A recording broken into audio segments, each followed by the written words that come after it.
Good morning, students. 7th standard science subject, 8th lesson static electricity. Okay. Last time we have seen what is static electricity and how it is produced, isn't it? Frictional. When there is a friction, there is only a static electricity, and the static electricity retains for a short duration. ये सब हम लोगों ने last time देखा था. Static electricity कैसे बनता है? फ्रिक्शन में से बनता है. और फ्रिक्शनल इलेक्ट्रिसिटी जब रहता है तभी स्टैटिक इलेक्ट्रिसिटी भी होता है. ठीक है. Electrically charge objects attract अनचार्ज object. जो चार्ज नहीं है वो ऑब्जेक्ट्स को इलेक्ट्रिकली चार्ज ऑब्जेक्ट्स अट्रैक्ट करते हैं.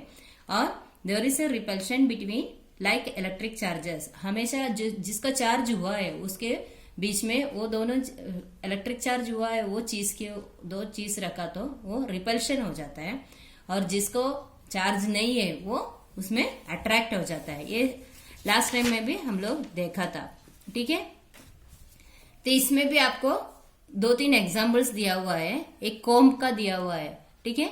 कॉम्ब और पीस ऑफ पेपर का. जब कॉम्ब आप लोग हेयर के ऊपर ऐसा ये करेंगे और उसके बाद वो पीस ऑफ पेपर के पास रखा तो अट्रैक्ट हो जाता है, क्योंकि पीस ऑफ पेपर जो है वो चार्ज हुआ नहीं है, लेकिन कॉम्ब जो है वो चार्ज हुआ है, इसलिए ये दोनों अट्रैक्ट हो जाता है. और पानी का जो फ्लो होता है, फ्लोइंग वाटर और कॉम्ब, तो जब फ्लोइंग वाटर रहता है वो कॉम्ब को अट्रैक्ट नहीं अट्रैक्ट करते नहीं है. लेकिन जब कॉम्ब को हम लोग चार्ज करने के बाद उसके कॉम्ब को हम लोग इलेक्ट्रिसिटी चार्ज करेंगे और उसके बाद पानी के पास लेके जाएंगे तो क्या होता है? अट्रैक्ट करेंगे वो, क्योंकि कॉम्ब में चार्ज नहीं रहता है पहले और बाद में चार्ज हो गया तो वो अट्रैक्ट करते हैं. ठीक है. हमेशा क्या इतना ही समझ के करके लेने का आप लोगों को क्या है? पॉजिटिवली चार्ज इलेक्ट्रिक और नेगेटिवली चार्ज दोनों अट्रैक्ट करते हैं.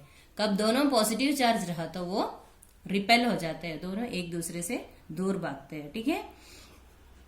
The number of positive and negative charges are equal in unchanged on neutral object. जब न्यूट्रल ऑब्जेक्ट रहा तो उसमें दोनों इक्वल रहता है. पॉजिटिव चार्ज और नेगेटिव चार्ज दोनों इक्वल रहता है. और electric charge generated by induction stage only as long as charge object is near to it.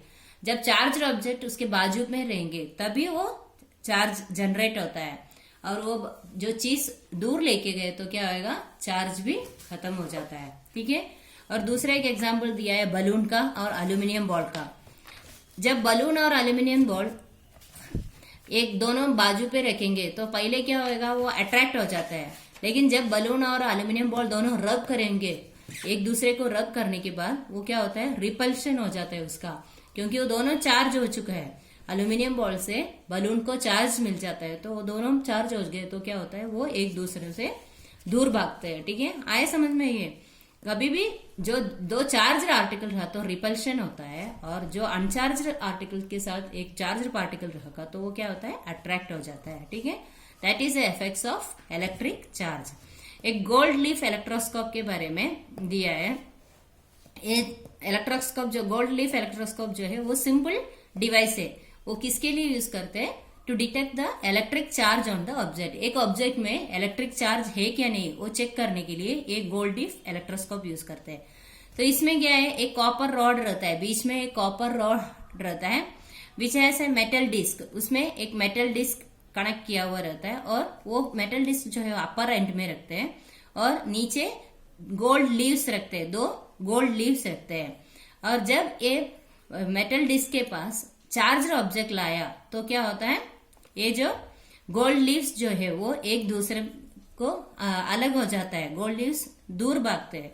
और जब अनचार्ज आर्टिकल इसके पास लगा, अनचार्ज पार्टिकल ये कॉपर डिस्क के ऊपर रखा तो क्या होगा? ये दोनों एक दूसरे को नजदीक आते हैं. ठीक है. तो चार्ज रहा तो ये एक दूसरे से दूर जाते हैं, और चार्ज नहीं रहा वो पार्टिकल को, ये पार्टिकल है और ये लीव से.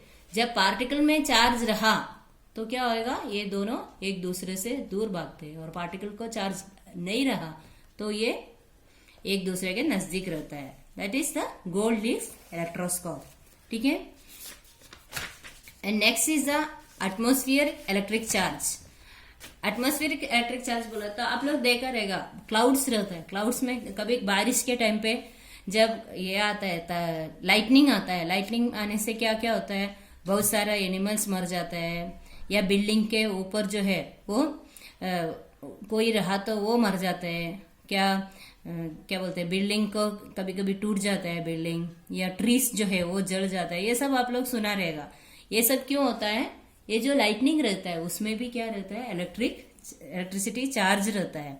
ये क्लाउड्स जो रहता है, क्लाउड्स एयर के साथ जब रब होता है तो एक क्लाउड्स का अपर पार्ट जो रहता है, अपर पार्ट हमेशा कौन सा इसमें रहता है, पॉजिटिव चार्ज रहता है।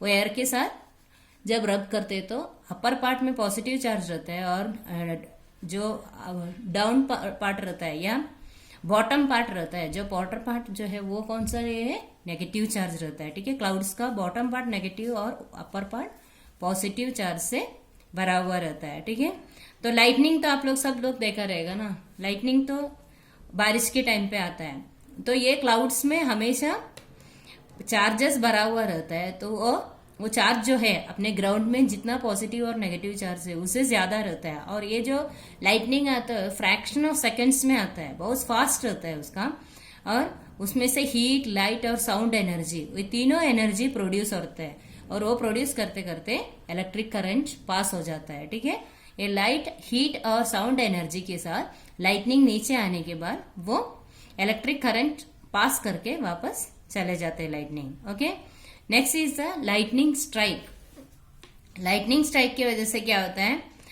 हमेशा आप लोग देखा रहेगा अट्रैक्शन होता है, चार्जेस का अट्रैक्शन होता है, ये तो हम लोग पहले ही पढ़ा था। When lightning strikes, an opposite electric charge is generated on the roof of a building and on top of the tree by induction. तो ये ट्री का ऊपर का साइड या बिल्डिंग का ऊपर का साइड हमेशा क्या होता है, अट्रैक्ट होता है। Due to the attraction between the opposite charges on the cloud and building, the charge on the cloud flows towards the building. जो चार्ज रहता है वो फ्लो हो जाता है बिल्डिंग के टूवर्ड्स, फ्लो हो जाता है। This is called lightning strike, उसको बोलते हैं लाइटनिंग स्ट्राइक। ठीक है, जो क्लाउड्स में से जो चार्ज रहता है वो बिल्डिंग को पास हो जाता है, उसको बोलते हैं लाइटनिंग स्ट्राइक। और next is the lightning conductor. ये तो बड़े बड़े बिल्डिंग्स में हम लोग फिट करते हैं। लाइटनिंग कंडक्टर को क्या रहता है, एक कॉपर स्ट्रिप रहता है, और वो कॉपर स्ट्रिप को हम लोग क्या करते हैं, अपर पार्ट में फिक्स कर लेते हैं। ठीक है, हाईएस्ट पार्ट में ये कॉपर स्ट्रिप को हम लोग ये करते हैं और फॉर्क फिट करके ऊपर रखते हैं, और नीचे का पार्ट में हम लोग एक क्या बोलते हैं, खड्डा बना के उसके अंदर क्या क्या डालते हैं, कोल डालते हैं, कोयला, जो कोयला रहता है वो डालते हैं, और सॉल्ट डालते हैं। उससे पूरा वो जो खड्डा है वो पूरा भर जाता है, और उसमें एक आयरन प्लेट जो है वो भी रख देते हैं, और बाद में उसमें ऐसा भी प्रोविजन रखते हैं, पानी डालने का प्रोविजन भी रहता है। तो जब लाइटनिंग होता है, लाइटनिंग का जो इलेक्ट्रिसिटी पास होता है, तो ये बिल्डिंग का ऊपर के साइड से डायरेक्ट नीचे आता है, और जो जमीन रहता है या सॉइल है, सॉइल में मिक्स हो जाता है। ठीक है, वो जो इलेक्ट्रिसिटी का जो पास होता है इलेक्ट्रिसिटी, वो जमीन के साथ मिक्स हो गया, तो अर्थ के साथ मिक्स होने के टाइम पे वो बिल्डिंग को कुछ भी प्रॉब्लम्स नहीं रहता है। तो ये ऐसा बड़े बड़े बिल्डिंग्स में ऐसा लाइटनिंग कंडक्टर फिट करने से क्या फायदा है, उसके आजू बाजू पे जो भी छोटे छोटे बिल्डिंग रहते हैं उसको ये लाइटनिंग का इफेक्ट नहीं होता है, क्योंकि ये लाइटनिंग कंडक्टर जो है वो अट्रैक्ट कर लेते हैं लाइटनिंग को, उसकी वजह से आजू बाजू के बिल्डिंग जो भी वो भी सेफ हो जाता है। ठीक है, that is the lightning conductor. तो हम लोग क्या क्या देखा इसमें, लाइटनिंग देखा, लाइटनिंग कंडक्टर क्या है देखा, लाइटनिंग स्ट्राइक देखा, और एटमॉस्फेयर में एयर और क्लाउड्स जब रब होता है तब ऑल्सो वो इलेक्ट्रिक चार्ज जैसे क्रिएट होता है, that also we have seen in this lesson. Okay, bye.